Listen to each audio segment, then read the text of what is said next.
cut. God, that's much worse than I thought. Wow, that is bad. Here we go. This is just the biggest bits. There was loads more, but the big...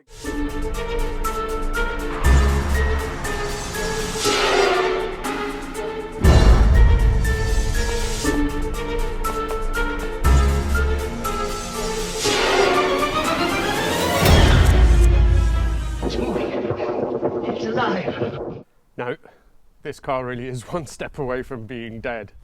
Hello everybody, welcome to number 27 and to the Frankenlise, the cheaper Lise that I got.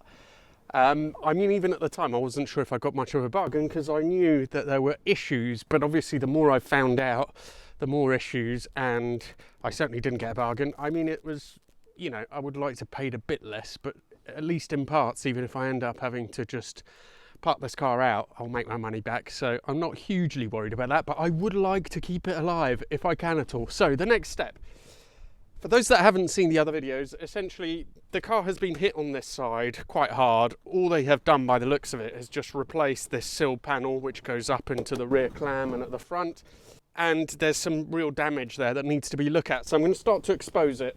When I spoke to my Elise mentor Phil, he said, look, the front of this section is a real pig to get off. If you can avoid it, do it. He said, just cut it. And if you need to rejoin it, it's really easy. It's all fiberglass. But first of all, expose what's going on here to see how far back the damage appears to go, to see where I can cut it. Then after that, I'll have to remove this rear clam and even this top section of the sill here. I'll see about removing it or possibly even just cutting into it. We'll see how it goes. But first of all, expose what's going on here and take it from there.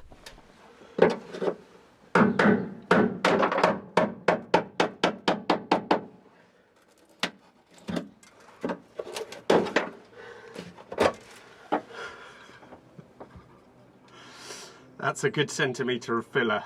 Unbelievable. Oh, there we go. Cut. God, that's much worse than I thought. That really is pretty bad. Right, in the finely honed tradition of things getting worse before they get any better, here we can see this sill is actually cut out here. I don't know why they felt that. Anyway, this bit here is completely just cut in. That's really bad, but in a way it's good because it means that I'm going to be able to just cut this out and I will get a window up and down the sill and see how bad the rest of it is. So I'm going to start cutting. Cutting blade on and go.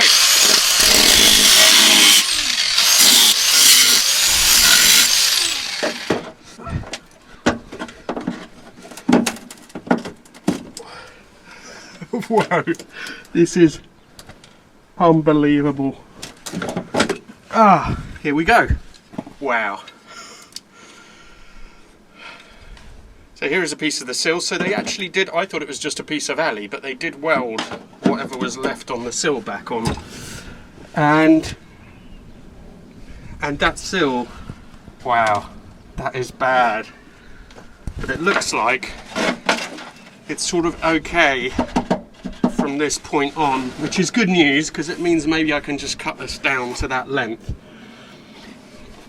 Wow, what a prime example of incredible bodging.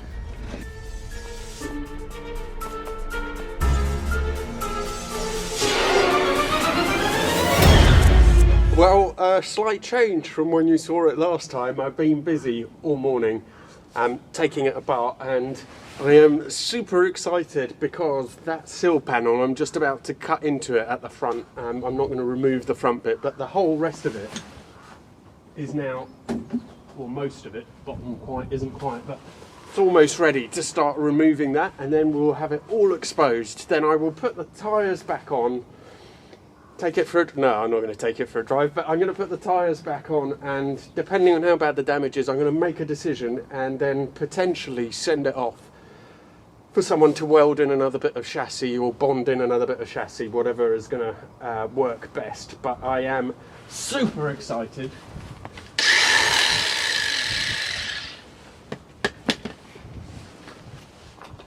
And just take a look at this. This is just the biggest bits. There was loads more, but the biggest bit of the filler they used on the inside. The reason why they did that is because when the sill was punched in slightly lower down, basically it pulled the top in, so it's pulled that in. A lot of it can probably be straightened, some will have to be replaced. We will see.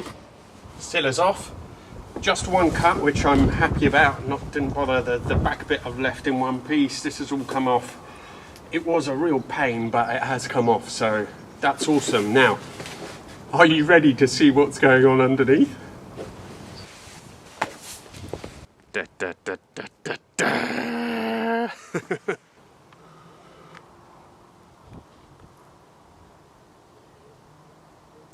Believe it or not, I'm actually not too unhappy with this. I think this is fixable.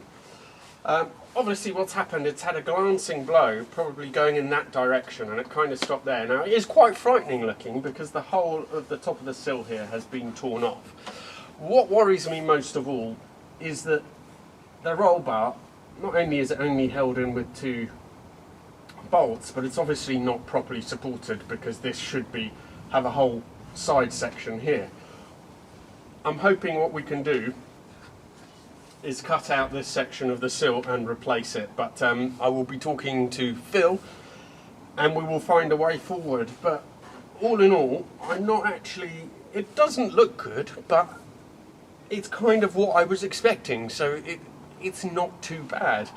Taking the rear clam off, all that stuff that I did today was relatively straightforward. We'll see about putting it all back together, but I'm hoping it can go to Phil as soon as possible and that the guys can work a bit of magic on it. It will never be a fully Lotus approved repair or whatever you want to call it, but you know, race teams have these, and when they have crashes they will fix them, and we're going to do a good job. The main thing I want is to make sure that this is resting on a solid piece of sill.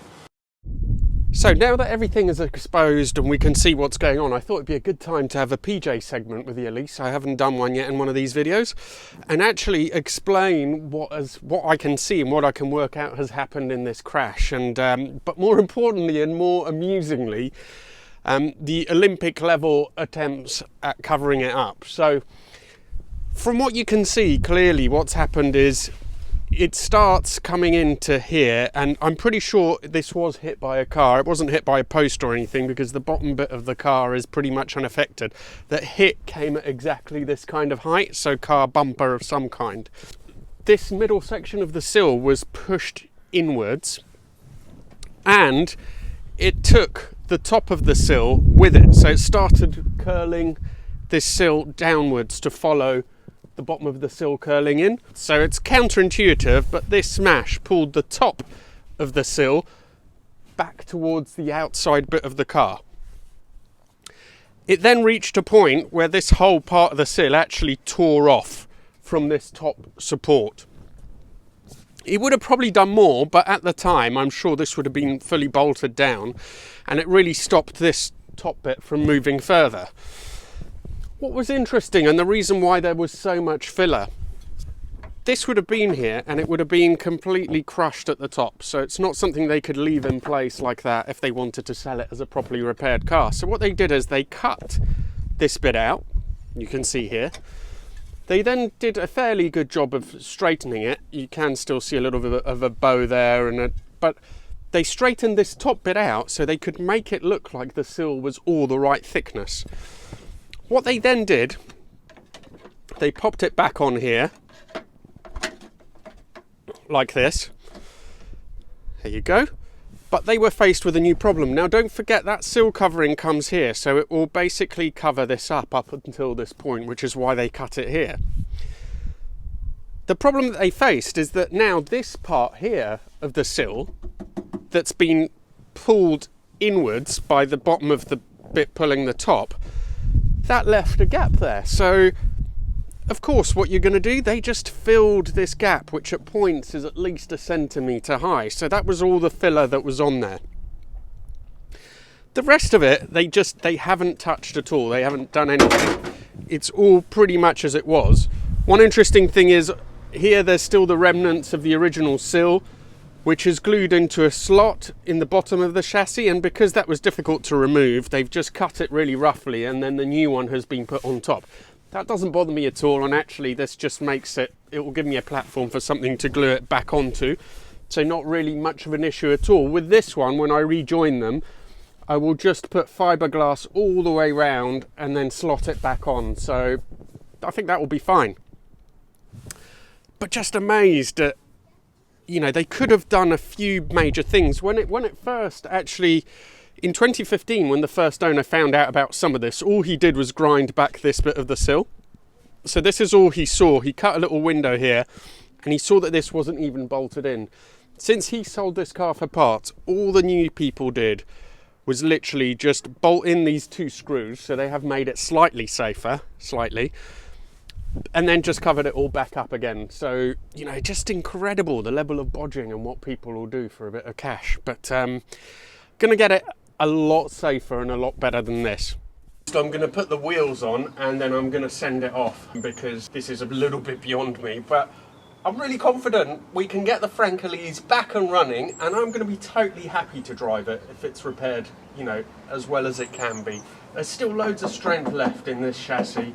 The bottom part of it is unaffected, which is really nice. So, all in all, I mean, it's not delightful news, but certainly it could have been even worse. Thank you all so much for watching. Please do subscribe.